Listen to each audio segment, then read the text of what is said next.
Welcome to D Infinity Live, where our pizza is twice the price, but for thrice the slice. Do the math, that works out to a very good deal, I can tell you. Anyway, I am your host, William Big T. Thrasher. With me, as always, is my co-host, Brendan Cass. And Michael Jolly Varhola could not be with us tonight, so we have brought in two people to help carry the jolly weight, and that is from Dagon Industries and the podcast at Ground Zero, Jarred Wray Wallace, and friend of the show, frequent guest, and miniature sculptor and game designer extraordinaire, Clint Staples. How are y'all doing, gentlemen? Good. Greetings, friends of the apocalypse. Excellent. And tonight we have a fantastic topic. We're going to be talking about out-of-print games, from lost treasures that have not been in print for ages to games that should not have been printed in the first place. We've got a lot of stuff to talk about tonight, but before we go into our main topic, Brendan, what has been going on our website, d-infinity.net? Okay, well, Chris has been on a roll, and I see no reason to stop mentioning it. He, this week, has a list of his top 5 apocalyptic RPGs. Now, chances are at least one of them, is going to get mentioned tonight. Clint has reached a certain milestone with his RuneQuest content, and I don't want to steal Clint's thunder because we have Clint on the show tonight, so I'll let him tell us all about what he just posted. Okay. Well, it's a bit of a milestone in that it's the 26th posting of my RuneQuest Thursdays stuff, so that means I've been posting RuneQuest Thursdays every week for half a year. So is it a huge deal? No, but it does speak to a certain consistency. So Don't sell yourself short, Clint. That's an accomplishment. Okay. Thank you, Jared. In this industry, people are happy if they brush their teeth for 6 months straight. So, what's particularly cool, you wrote up it's a dragon. It's a dragon, yeah. And in RuneQuest, so basically people look at it and they die. Not exactly. It's not. There are 2 different scales of dragon in RuneQuest. The true dragon, which are almost godlike creatures, and then there are the dreams made manifest of the true dragons, and this is a dream dragon. So it's not a killing machine, but it is very close. So it would not be a pleasant thing to have to fight in RuneQuest. Well, that's pretty cool, Clint. I think anyone who plays the RuneQuest system will definitely enjoy that one. Now, moving on from things on the D Infinity website, I have been working on the mini documentary that we shot. When I say we, I mean Mike and I shot during our road trip from Chicago to North Carolina, and the footage in there is really good. There's a lot of good, back and forth between the skirmisher crew and the game developers that we've ran into, the game store owners. So definitely something to look forward to there. We just brought a modeler on board to make our proprietary figures, the actual models for a Little Orc Wars game. So that's pretty exciting. We're actually moving away from stock placeholder art to actually making the game look like it's actually going to look in the final version. So I'm very excited about that. If I haven't said it before, and I know I have, it's fantastically fun, even in its unfinished state. So that's definitely something to keep an eye on. Very cool, and I'll actually be recording some voice work for that before too long. If you want to hear me die 1,000 times over, I'm going to be recording lots of death sound effects for various works. Now, here's a preview. Oh! And I regret nothing! And Jared, what have you been up to? Oh, actually, I have a quick question for Brandon. What's up? Related to your game store tour. Now, yeah.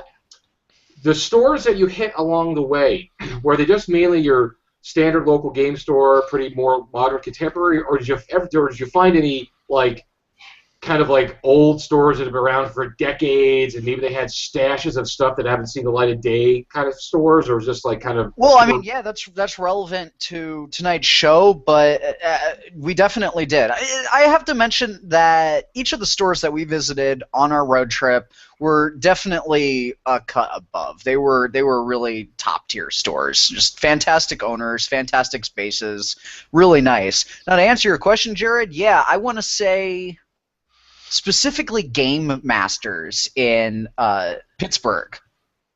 They had a lot of out-of-print games. He collected them. He doesn't really sell them that much, but he'll pick up a lot of those games.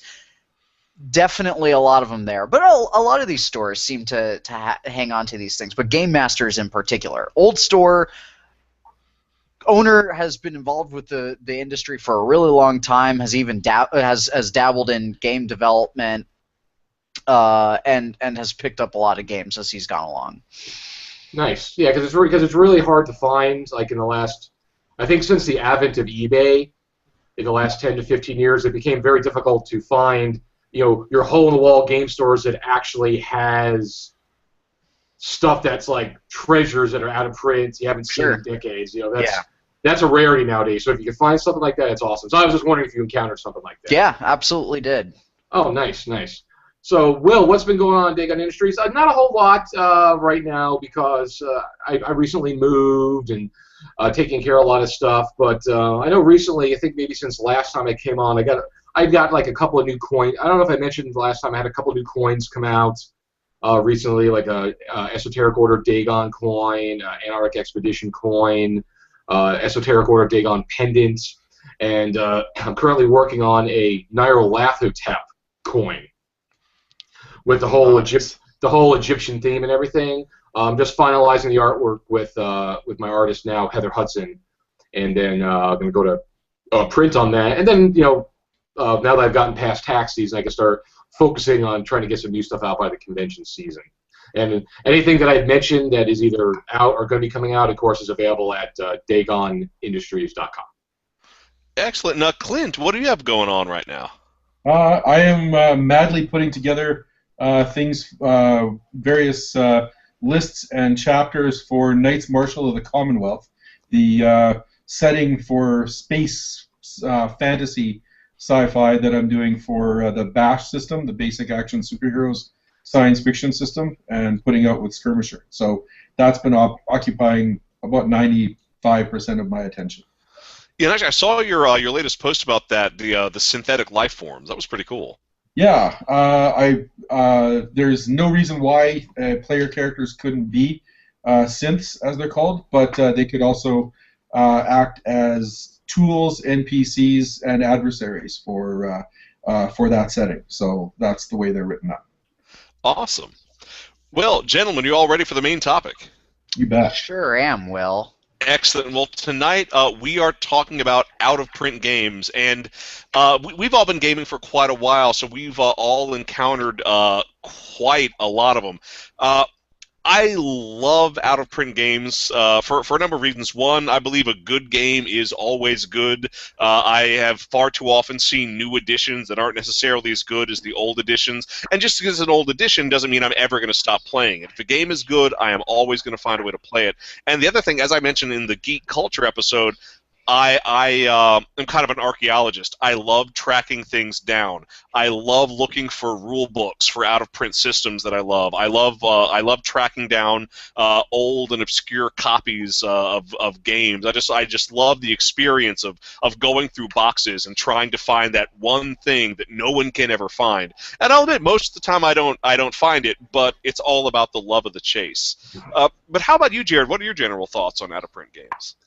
Well, there's a lot of out-of-print games, as we know, because, the gaming industry is, as it first formed in the mid-'70s, so we're talking 40-something years now.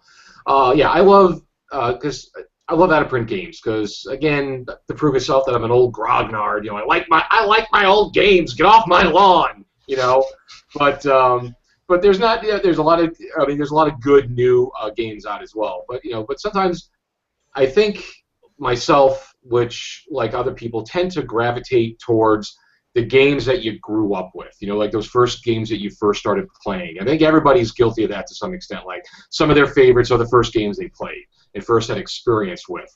So a lot of the games that are some of my favorites are, out-of-print games that are things that I grew up with, And like you said, some of the games should never have existed, when they were new, but are now out of print, which is fine. But there are some games that I love to see come back in print because I may have a copy of it, but I would love other people to be able to experience it. But since they can't get it, it's difficult unless they come to my living room and play. And how about you, Clint? Well, I guess I'm not really a collector of out-of-print games. I don't own tremendous numbers of them, but I started gaming in 1978, 1979, so I've seen a lot of games go out of print over that time. The last 30 years or so. And as you mentioned, there's a lot of them that have come back as new editions, and they've been changed just for the sake of changing a lot of the time. I guess maybe just to justify the fact that they're putting out a new printing. They're not making it better a lot of the time, certainly. But I try not to hold on to those very first games, although there are some that I really love. The Fantasy Trip was the very first game that I ever played as an RPG, and I still think it's a really tight, really well-written game that you can have a lot of fun with.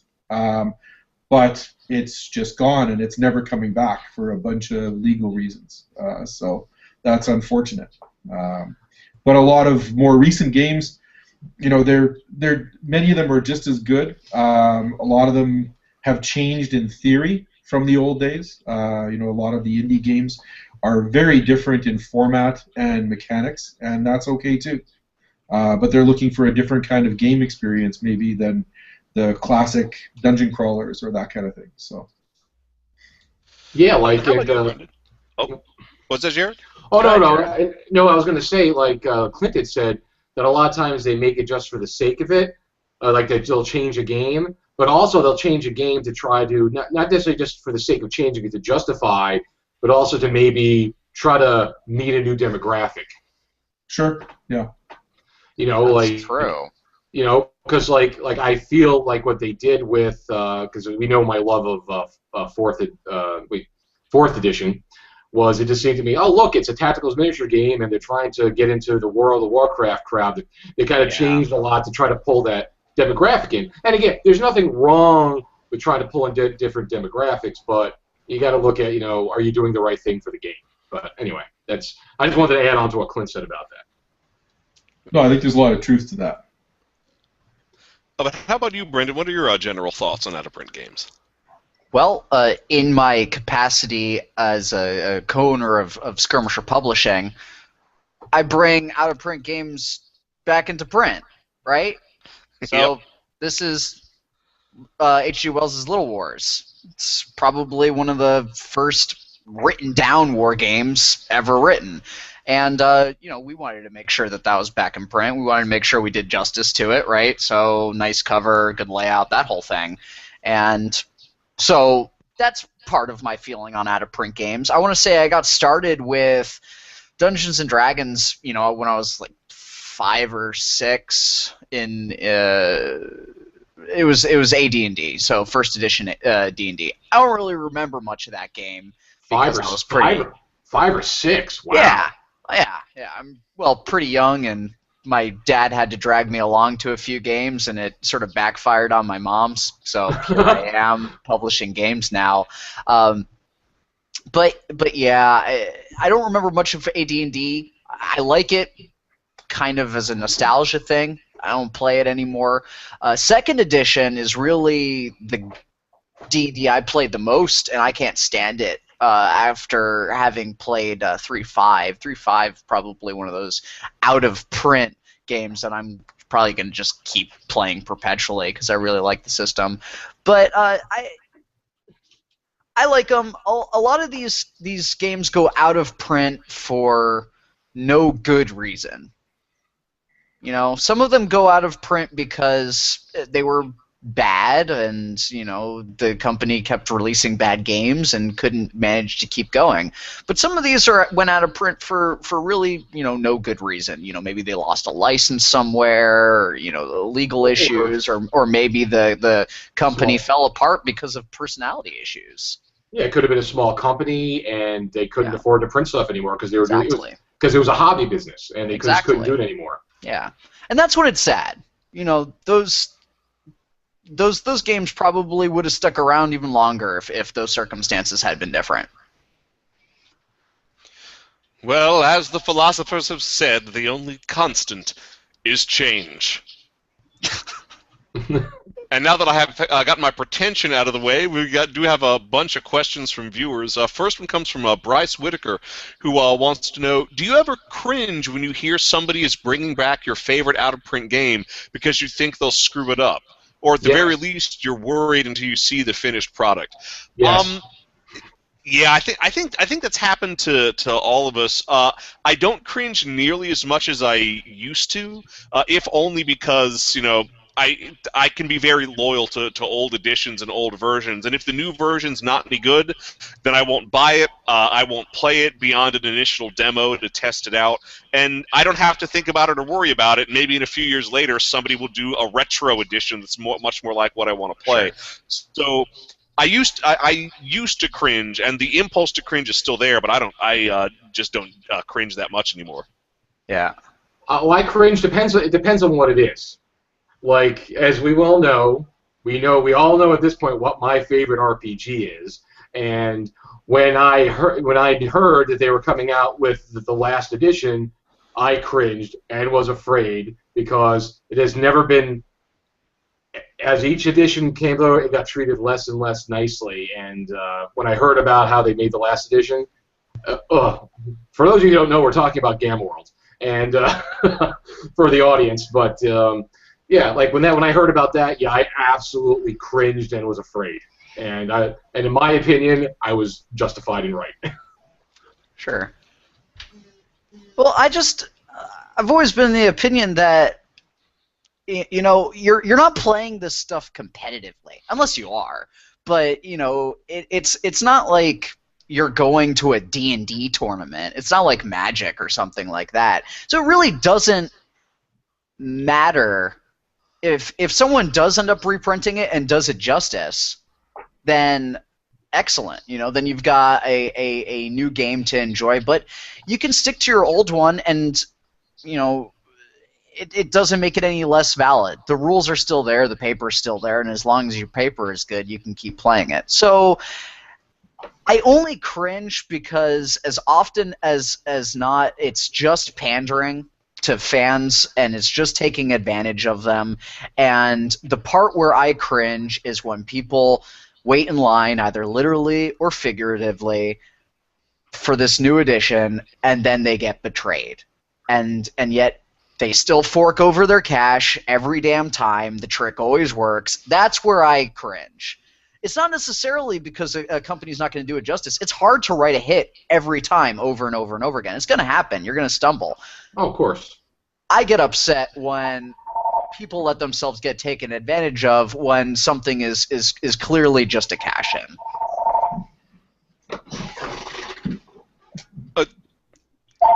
How about you, Clint? Do you have any particular feelings on the issue? Well, a couple things.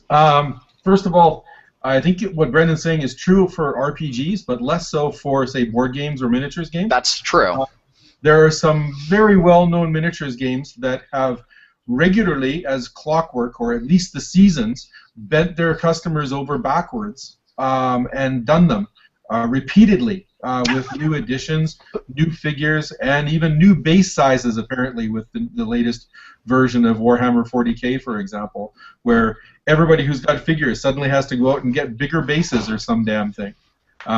So that's a separate issue in itself. As far as what do I cringe at new editions? No. Sometimes I lament the fact that they are no longer supporting the edition that I enjoy. For example, I was not a big fan of the New World of Darkness when it came out. I felt that they threw out too many things that helped build the cool of that world, of that universe. And the new version was just way too vanilla for me. I also didn't like the game system as much, so that meant that I really had no reason to buy any of their books. And they're no longer printing anything for the older World of Darkness, so it turns out I don't play that anymore, and sometimes I miss that. Not that I need them to print more material. I could run it just with books that I have, but Shiny is elsewhere right now, so I go with the Shiny. So. And just to add on to what like Brendan was saying, is yeah, I don't, like I said, I don't necessarily cringe when any new game comes out of the new game system. It's more of the case, like I said, Gamworld again is my example, is a game that I truly love or is close to my heart or I'm very fond of it. When they maybe come out with the continued new versions of a game that I'm very close to, that's when I get like that. If it's not like they came out with a new edition of D&D, I could have cared less. It doesn't bother me at all. And but when it's something that's close to my heart, that's when I get that kind of like, oh no, please don't mess it up. That's when I get that. Next question comes from last week's guest, Lucas Perrier, creator of the Sagas of Old RPG, which is on Kickstarter right now. He wants to know, games that have been out of print for such a long time that they're worth hundreds of dollars on eBay, do you feel guilty finding a PDF for $0.00? I don't feel guilty, but that price tag you mentioned, how that price tag got there, because there are some games that are out of print and are just flat out never coming back. So finding a PDF that I can print out and play on my own, I feel absolutely no guilt, because a good game wants to be played. And if there's no one's producing it, there's no way I can produce it. If I can't buy a leftover copy from the original creators, then that's simply the way I'm going to have to play it. Likewise, if someone owns the rights to that game and puts it online for free just for fun, again, no guilt. However, if it's a game that you can still get your hands on, through normal commercial means, I don't like going after the free version because I want to support the creators. Now, admittedly, it's not in every circumstance that you're necessarily paying the creators. Sometimes you're paying the rights holders. Sometimes you're paying a distribution company that happens to have a couple of copies still lying around. But generally, if it's being offered for no money, I feel absolutely no guilt. But if there's a way I can get to it in a way that financially supports the tabletop gaming industry, then that's what I'm going to go for. You're paying that $100 on eBay. It's a collector's surcharge, right? You've left the land of gaming and entered the land of collectibles. And anytime you're doing that, you're going to pay a premium. So get your free PDF if it's free, or pay the buck or whatever for whoever's carrying it and offering it as a PDF. Do that. Play the game, because if you're not in it to actually collect the physical thing, you shouldn't feel any guilt for playing the game. You are doing exactly what the game's creators wanted you to do. Enjoy the world that they created. Enjoy this thing that they created. No, don't feed into the $100 dude on eBay. That guy's just in for a cash-in because he decided he was going to keep a few packages in a box for a while and then sell them when the business went out. If you're not a collector, it's not a big deal. Jarred? Oh, sorry. I agree. I'm of that ilk of, if it's never coming back, but it's something you love to play, and you could get a copy of it, like the PDF, absolutely, because it's not coming back. If it's currently in print, again, I'm more for supporting, the games. That's for sure. There's even points where there's games that I don't play, but I've supported them because they've made PDFs available for it. Like, there's been some Kickstarters of some games where it's like, buy the really expensive hardcover one that I'm never going to use, but I do like the game and want to support them, so I'll pay $10 just to get the PDF version. Because I'll peruse it at least once or twice, and I've thus supported them. and let somebody else, buy the books who are going to use them, because I'm always about trying to cut down on my clutter, and I've been guilty of, nothing, anything that I've ever generally gotten for PDF is stuff that's out of print, because it's like, well, I want to have it, and I can't get it anywhere, and I'm not paying like Brendan said, the collectors. I'm not paying the collector's price for something, but I want the material.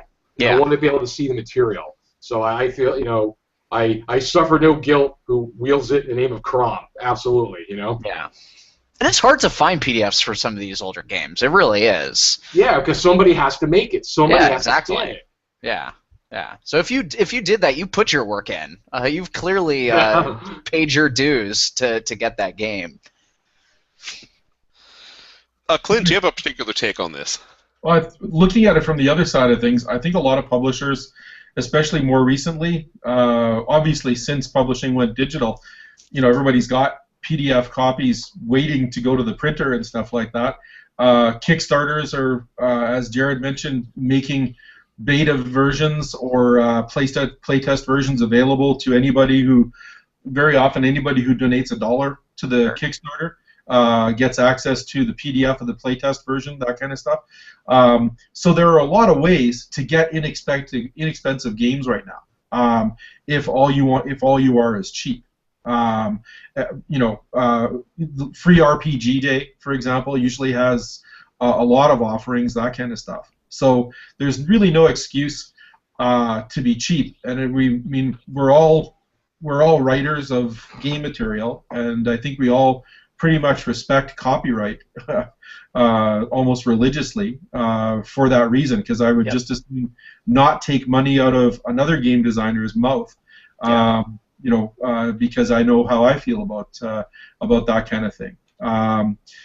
So from that point of view, if you're not hurting anybody, if the game is long out of print, I think that most game designers, I would be overjoyed if I had a game, and in fact I do have a couple of games that are long out of print, and if I find out that people are still playing them, I am so tickled by that. I still have books sitting around in my basement waiting to sell, and they're never going to sell. And I don't begrudge people playing the game because they haven't bought a book from me. Yeah. But if it's something you can find through legal means and it's not stupid expensive, then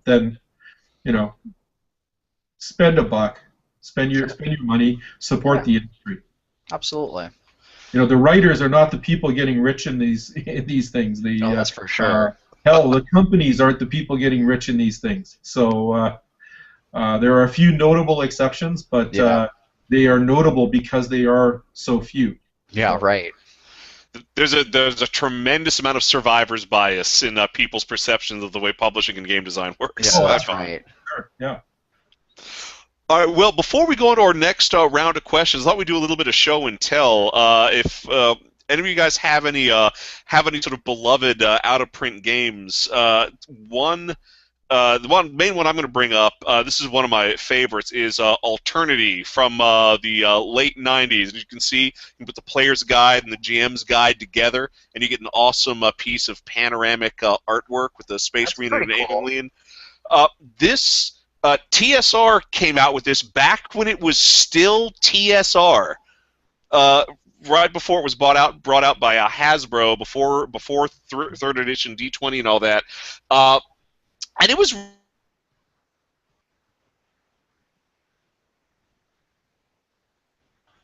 really cool. It's still just because it has a little bit of everything I need built in. I like the class system. The everything's kind of logically put together. The spaceship rules are great.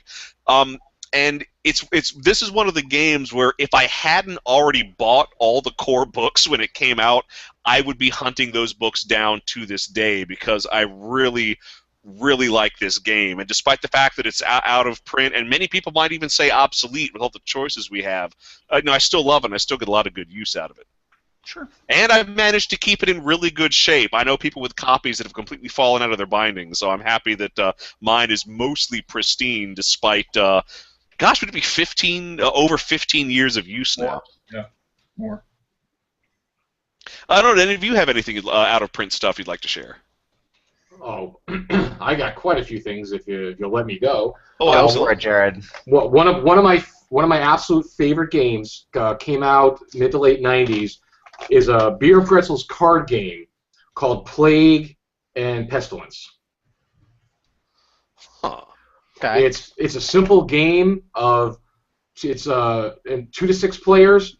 You all start in a prosperity phase when you're trying to build your population, and you can build like amenities like walls and things like that. And people are trying to knock your population down. You're trying to grow your population until the death ship comes up. Death ship comes up, and then you start losing population. And if you're the last person with population left, you live. You win the game. And that's it in its simplest form, but it's a fun game. I first got demoed it at Gen Con 2000 when it was still up in Wisconsin. The game's long out of print. I think Chessex printed a second printing of it, and I don't know if they bought the rights to it or got licensed, but it's been out of print, and coming soon for the last, I'd say about 13 years on their website. Coming soon. Then for about 10 years, 11 years, on hold. So you'll never see it. It goes for a lot of money on eBay. It's a fun little game. And another quick fun little game that I like is a game called, it's a storytelling game in the vein of like Lovecraftian stories called Dark Cults. 2 players, you take on the role of life and death, and you have the protagonist, and you're pulling out these cards, and it has a very simple little like down the alley or something. It describes some kind of scene, emotion, event, people, and you're supposed to elaborate. You can score points with the different things you do, but it's storytelling. You're supposed to elaborate. Well, why do they see the crazed bad man in the alley? And you're supposed to tell a story. So it's a very interesting little mechanic. Fun little game. This was originally printed in 1983, but well out of print. And I got my play copy, and many years ago I wind up snagging because I was able to get a decent price. I'm one of the collector people, Brennan. I have I have 2 sealed, unopened copies of it because I was worried that, oh my God, it's out of print. What if I ruin my one copy? I need a backup. So those are 2 of my favorite. I have some others to show later, but those are 2 some of my favorite little out of print card games. Backup copies are not the same thing, Jared. That's just being pragmatic. And then, of course, I'll add one more quick thing, is too bad Mike Verhola's not here, because another one of my favorite RPGs is by Fantasy Games Unlimited, a role-playing game called Merc, the Mercenary role-playing game, which Mike Verhola absolutely despises with every fiber of his being. Okay, he hates this game with a passion. I love it. Used to play it all the time with a buddy of mine. I mean, the rules are like almost non-existent. They're very simple rules. I think a lot of it was meant to be more of like a tactical miniature type game, but there was enough rules for role-playing for just some basic mechanics, and that's all we needed for it. And it was me. I had a mercenary crew. We went to Afghanistan, Burma. We were all over the world killing communists. So I still have my original copy from the early '80s. Plus, I have my backup sealed copy as well. A backup copy of Merc. Oh my God. Oh my God, I know. Sealed. Has not been opened, Brendan. Oh my God. And you have those transparencies that came with it, those target. Yeah. Hold on, 2 seconds. That belongs in the museum that Mike and I stopped by in Wheeling, West Virginia, the Toy and Train Museum. Is that the toy museum that's near the Natural Bridge Park? It might be. It's in Wheeling, so if that's the same one, there's only one Toy and Train Museum in Wheeling, as far as I know. It may be. That's a marvel. If we're talking about the same place, that's a marvelous museum. It's a good museum. So here's a clear crosshair overlay, and here's your little target to hit your person, and then of course it's got a vehicle as well.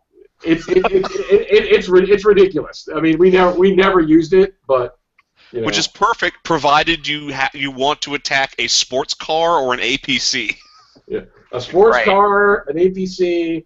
No, actually, no. It's a Jeep, a Deuce and a Half, an APC, and a tank.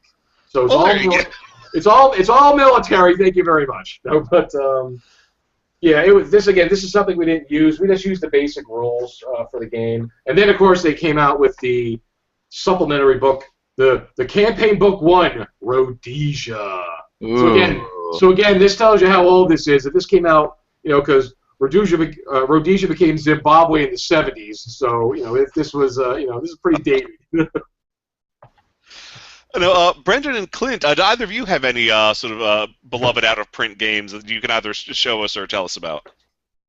I don't have any I can show you, but one of my favorites that's out of print is the old D6 West End games Star Wars. Oh, yeah. Which I still think is I think the D6 system from West End is one of the best systems of that era, and I think it still stands up very nicely nowadays, and I still think it's the best Star Wars version that I've ever played. So yeah, actually, I have been trying to track down a copy for ages. One of my sort of happiest gaming moments in my life was when I found that right before West End completely wrapped up, where they published D6 Space, which was just all the rules for the Star Wars RPG, but just with the Star Wars stuff ripped out. That is one of my favorite books in my collection. And the D6 Space and D6 Adventure and all those are back in print, or I should say not as print. They're back available as PDFs. You can get them through. And I've seen them as print, so I guess they have a print-on-demand thing in a local game store. That's very cool. I can get them printed too.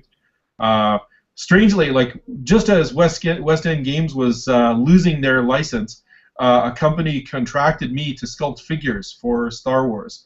So I actually sculpted a bunch of stormtroopers and a bunch of rebel troopers that got cast and never got released because West End Games tanked and died, and the company I was working for lost the license.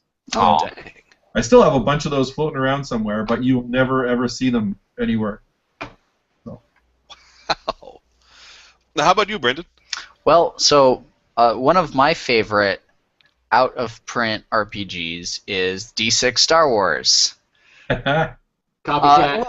And I like the D6 system a lot, but really the reason why I ended up liking that one so much is because I've always been a Star Wars nerd, and a lot of expanded universe material actually came out of that game. Oh yeah, really. And it even had a comic to go with it. So there was a lot of material in that sort of expanded the universe, which I really appreciated. That was back before I started writing my own stuff, so now less important, but back then that was a pretty big deal. So that's why I really liked that system, and I thought it was too bad, because I think they did way more justice to the franchise, to the universe, than D20 did. Well, actually, it's funny, Brendan, because there was a time when if you were writing a licensed Star Wars novel or comic book, you were given West End gaming material, and that was your research. Yep. Because because Lucasfilm at the time was really trying to keep all the expanded universe material internally consistent. And I can only think of one other time anything like that's happened, and that's when the source books that Chaosium made for the Ringworld RPG were given to the writers and editors of the Man Kazin Wars military science fiction series as the research and setting guidebooks, because they had created such a concise encapsulation of Larry Niven's space. Well, and RPG material is really good for that, because it teaches you how to live in that world. So, I mean, any campaign setting really is fantastic research for any sort of writing. Skirmisher bases a lot of its fiction off of the games that it plays, off of the game materials that it writes. So yeah, it makes a lot of sense. It works pretty well. All right, next question comes from Bryce Whitaker, who asks, do you ever think, why the hell are they trying to bring back that turd on classically bad out-of-print games? I don't think I've ever felt that, only because I'm not sure I've ever seen a game I consider truly bad brought back into print. I mean, the really bad ones, not even the power can bring them back. So I think this is something I've never particularly felt. What about you, Jarred?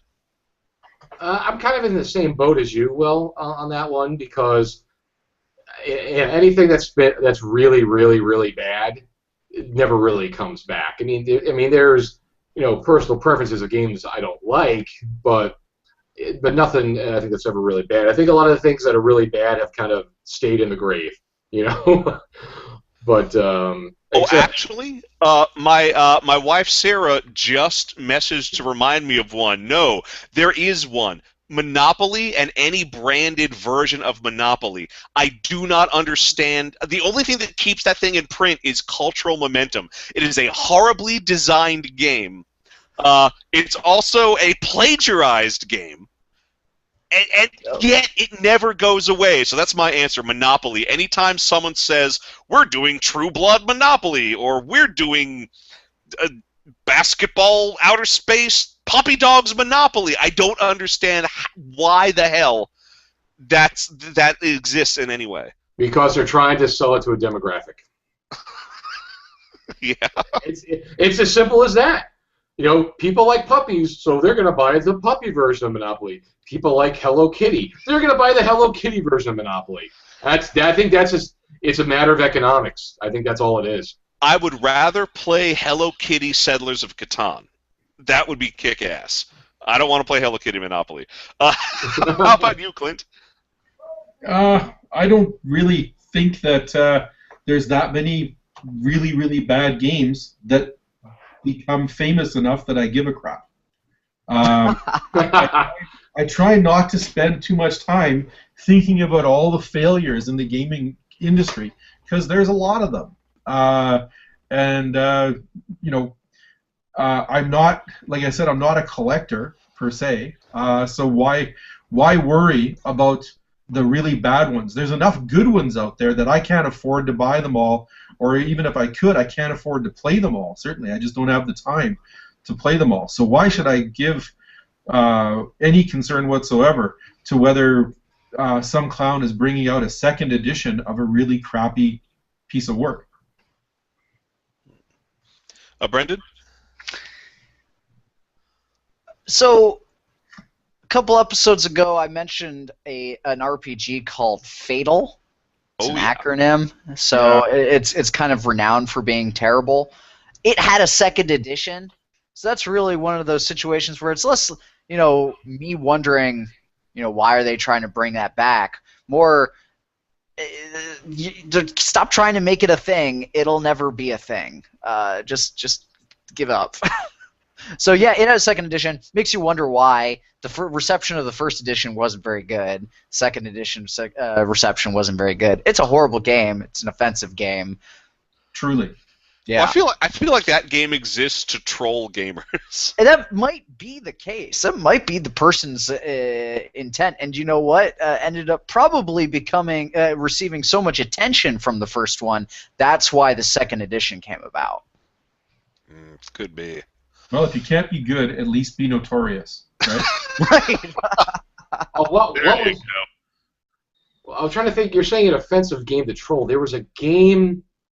Oh God, I can't remember it now. I don't know. A human-occupied landfill? No, there was a game. Oh God, by some guy in the Midwest. I wish I could remember. Are you talking about Killing Puppies for Satan?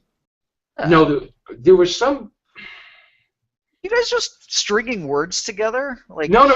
There was this guy in like Wisconsin or Michigan who tried to put together some kind of Cthulhu convention, and he's like, he tries to promote himself as a Satanist, and he made some kind of. Wasn't it just flat out called like Cthulhu Satanis? Yeah, thank you. I know exactly what you're talking about. Oh my God, that was a horrible. Because you were just speaking about a horrible game that's just trying to troll gamers. That was oh my God, it's like seriously. He thought it was terrible. Anyway. No, I know what you're talking about because back when I used to be heavily involved in a lot of gaming message boards, that guy hijacked so many threads. If the Cthulhu mythos got brought up in any context, he would turn the thread into a infomercial for his game. Yeah, because you just mentioned games that are trying to be offensive and trying to troll, so that totally came to mind. But thank you for filling my knowledge gap by what the name was, Will. Yeah, and actually, I think Mike has some choice words for him as well, but we will save that for an all rant episode because he's familiar with that as well. Oh, now this is a cool one from David Paul Lehman. If you could bring back one product and bring it back into print, what would it be? I've got two answers. The first is going to be Space Hulk, and I know what you're going to say. Didn't Games Workshop bring that back in print? Yes, for a very small print run for $100+. That is not bringing a game back in print. That is releasing a very scarce luxury item. And there's the video game. Yeah, and a video game. I mean, when I say bring Space Hulk back into print, I mean I want a good, high-quality, very well play-tested, very concise version of Space Hulk for no more than $80 that kind of has the quality level that you might get in a Fantasy Flight Games product like Descent or something like that. That's what I want in an in-print version of Space Hulk, because I have been trying to track down a copy. This new edition, never been able to wrangle any copies of that because it's $100+, and I don't have that lying around. Never been able to get into the older two editions because they're all collector's items, and I would be lucky to pay $100 for one of those. So that's what I want. I want a reprinted version of Space Hulk I can afford that meets the quality standards of a modern modern board game. And the second I would like to see in print, and this one I did check. It is available as a PDF on DriveThruRPG.com, but Teenagers from Outer Space from R. Talsorian Games, and I want that back in print. There's a nostalgia factor because that was the first role-playing game I ever ran. And we had a kick-ass time. Second, it's very atypical of role-playing games. You can't die because the game runs on cartoon physics. All you can do is be beaten up to the point where you suffer a temporary cartoon setback, such as you turn into a pile of ash with two Google eyes on top, or you're flattened into an accordion and roll off the screen.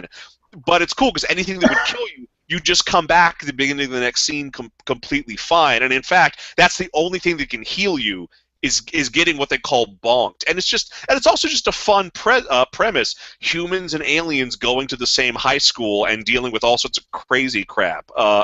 That's why I want that back into print. I think it would be really cool to have a new edition, update the art a little bit, update the rules ever so slightly, because the rules are so simple. They really don't need too much improvement, but just give some additional options. That's what the things that I would like to see brought back. How about you, Clint? Well, okay.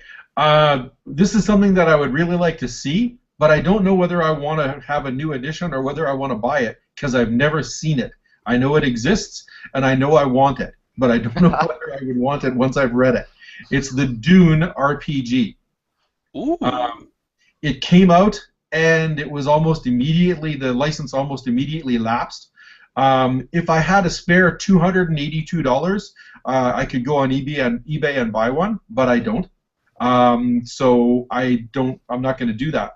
I don't know anything about the game other than I love Dune, and I would like to have a role-playing game based on Dune. What little I've heard is that it's pretty cool, but that's it. So I would like to see that made available so that I could have one.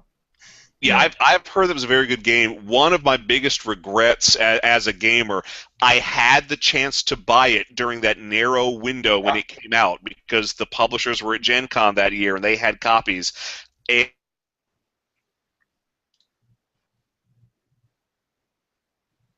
And I should. How about you, Brendan? Excuse me. Well, I'm going to cheat a little bit in my answer because there are a lot of things that are not in print yet or we haven't done print runs for that Skirmisher publishes that I'm really scrambling to get in print. So those are the things that I really want to be in print because that means I don't have to do them anymore. So it's a lot of work, but it's worth it, and I think people appreciate having the option to get either a digital copy or an actual print copy. You guys have given such great answers about old games that you've seen or haven't seen yet, but think you might want. but I really want to see all of the stuff that I've had the chance to work on, all the stuff that I've had the chance to publish, to be in print, and it's going to happen. Hopefully by the end of this year. Definitely by the end of this year, I'll have to hold myself to that. But that's really what I want to see, in addition to new things. Very cool. How about you, Jarred? And I remember, Will, when they had the Dune RPG at Gen Con as well. I totally remember that and thinking, oh, but I wasn't in collector mode, so I didn't think I should buy a copy because this is going to go out of print and go for a lot of money. But yeah, you would have. I would have bought 10. But well, what I'd like to see again, I'd like to see a good edition of Gamma World come back into print. Number one, I would love to see. When I mean good, I mean the versions that I like. Something that's along the lines of first, second edition kind of mix. First, second edition, some of fourth maybe. I'd want to see a good version come back into print. I'd love to see that. And another game I'd like to see in print because I'd like a better version of it. I think he's actually going to work on it sometime. There's a board game that came out by Jolly Roger Games. Are you familiar with Jolly Roger Games? The small print company. There's a game they did called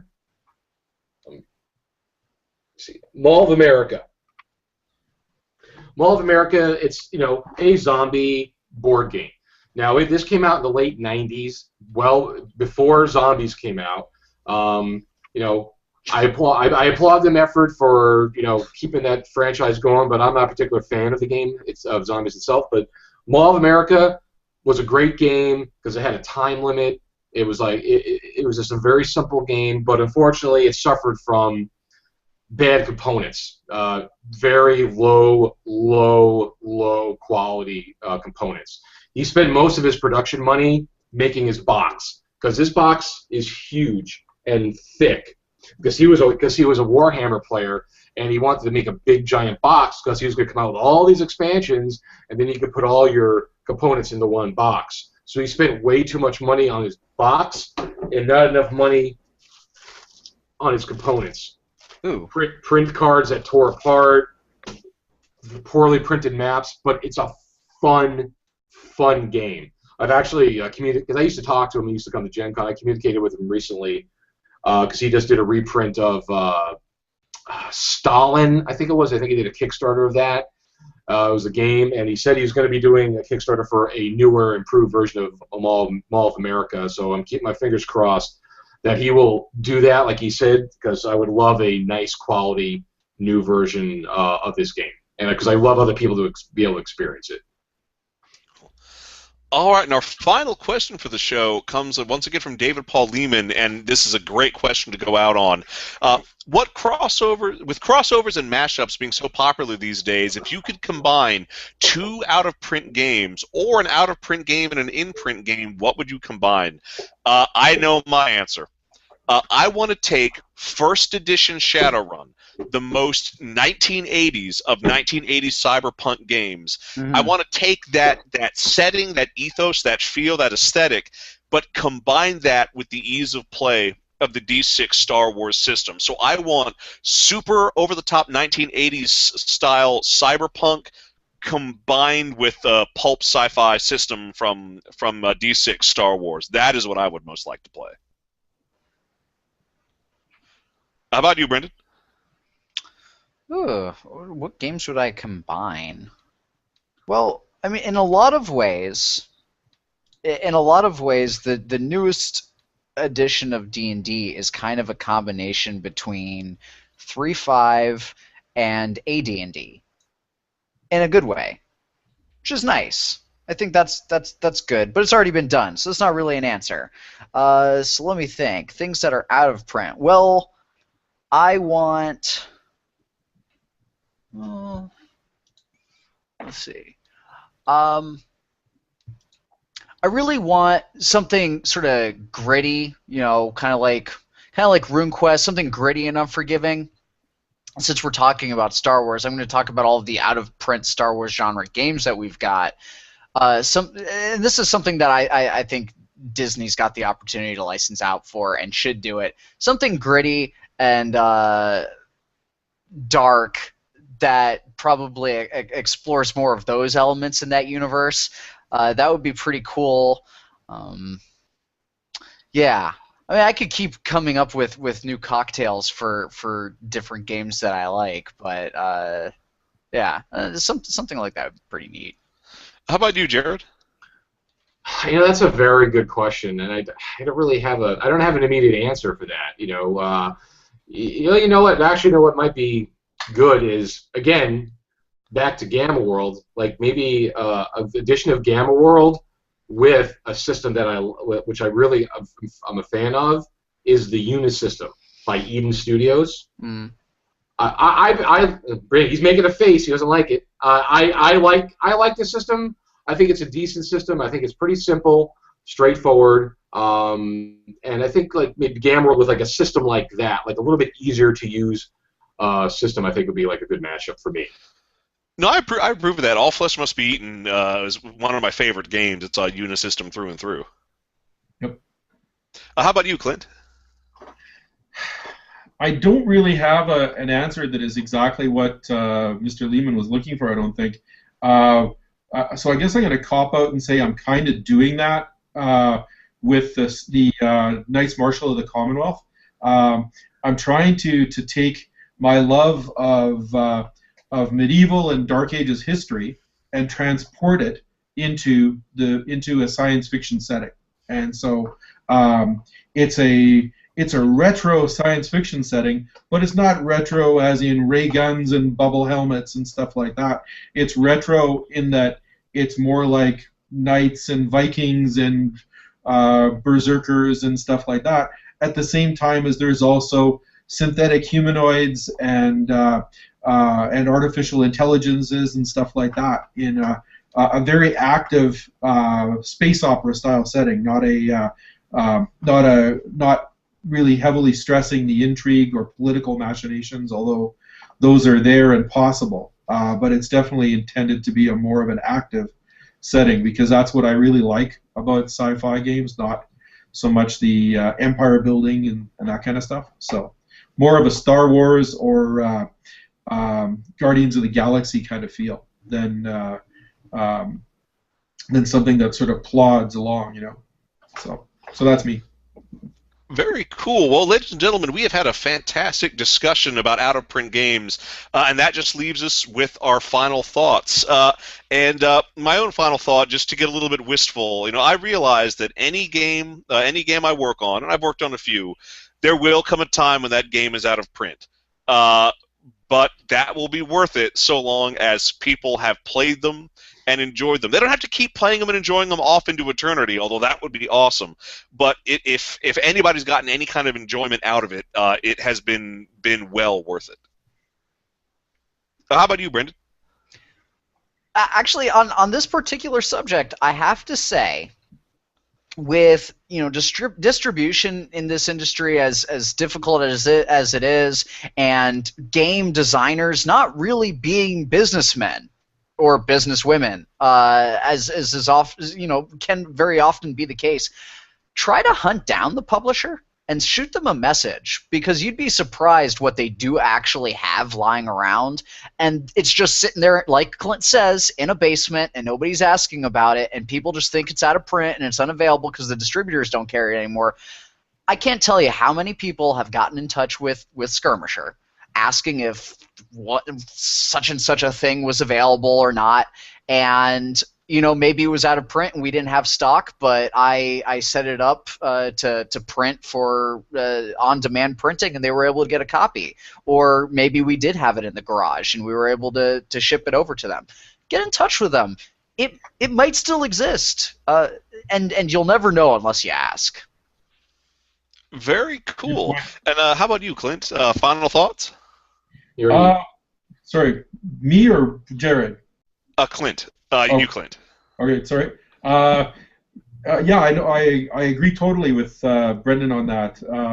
Partly because I have done a little bit of publishing, but also I find it tremendously rewarding if I go to a convention or something like that, and somebody comes up to me with a painted version of a figure that I've sculpted, and they're going, I just love this figure. I've had this figure for so long and stuff like that, and maybe it's the personal aspect, but I can listen to them tell me about their character if it's based on one of my figures. Crap like that. So I have actually hooked people up with copies of figures that I have sitting around of mine that are no longer in print. Because they've asked me, and I'm not doing anything with them anyway. So I'll just, if I've got it sitting around, I know where it is, and they're interested, I'll just send them the figure. Because not for money, just as a way of getting it out of my house, and B, somebody who's getting a kick out of it. So so I find that as a producer of stuff very rewarding, I guess. So, and if anybody wants to buy copies of the Havoc live-action role-playing game, they should call me. So. Cool. Well, if you have any more of those Deca Pussy Whipper miniatures, Clint, I don't any. Oh, that's a travesty because it's an absolutely awesome miniature, and I had a fantastic time painting mine up, and I'm looking around for it, but I don't have it within arm's reach, or I would show it. No, it's a really cool mini. I don't even think I have the original of that. Oh no! So very often I get the originals back, but sometimes I don't, and I think that was one. Oh. That was Eric Morris, so I never see that. And for those of you watching at home, the Deca Pussy Whipper is as awesome as it sounds. It's also as obscene as it sounds. It's also as obscene as it sounds. No, that's statted up in nuisances, isn't it? It is. It's in nuisances. Yep, it's one of our nuisance monsters. Well, there you go. I got into some trouble when I had my desktop covered in reference photos? And, reference pictures? Reference material when I was sculpting that figure. So. Well, Jarred, we will go ahead and give you the final thought. Oh, great. Put the pressure. Well, I really don't have that much to add to what was already said, because not being a publisher of role-playing games like yourself, so I don't have anything to add when it comes to that. But I'll just kind of jump on like what you guys are saying with Brendan saying how contact your publishers, the producers of the games, because I have done that myself in the past. Trying to try to find things that are old, out of print, or supposedly out of print. It's like, because unless you ask, you'll never know. Because I have done that where I've contacted people. It's like, oh yeah, we still have that. I did that with Fantasy Games Unlimited. I wound up tracking down that they still, like, the guy owned a game store, and he still had inventory in some of his older Fantasy Games Unlimited products, and I was able to buy some from him because I couldn't buy it anywhere else, and I paid sticker price instead of ridiculous, collector prices on eBay. Yep. So unless you ask, you're never going to find out about that. And I'm still hoping that one of these days somebody's going to give us a deluxe edition of Pizza Wars. I'm still waiting for that, folks. But well, this is probably our best piece of advice from this episode, and anyone who stuck around to the very end is lucky to have heard it. Maybe we should have led with this. Yeah, right. Well, I'll tell you what. Next week, I will pre-watch the show before it goes out live. Yeah, right. And if we get to the really cool thing at the end, I'll make a point to mention that earlier, but in such a way that it does not disrupt the natural flow of the space-time continuum. Right, absolutely. I mean, we pre-shoot these episodes in the future anyway, so we're a live call-in show, right. Which is why we're talking about the elderly next week. So you should be calling in now about pets, which is the topic from last week. Right. And if you can tell me where that's from, I will give you a D-Infinity No prize. For myself, William T. Thrasher, for co-host Brendan Cass, for our two special guests, Clint Staples and Jarred Wray Wallace, this has been D-Infinity Live, discussing out-of-print games, and we will see all of you next week.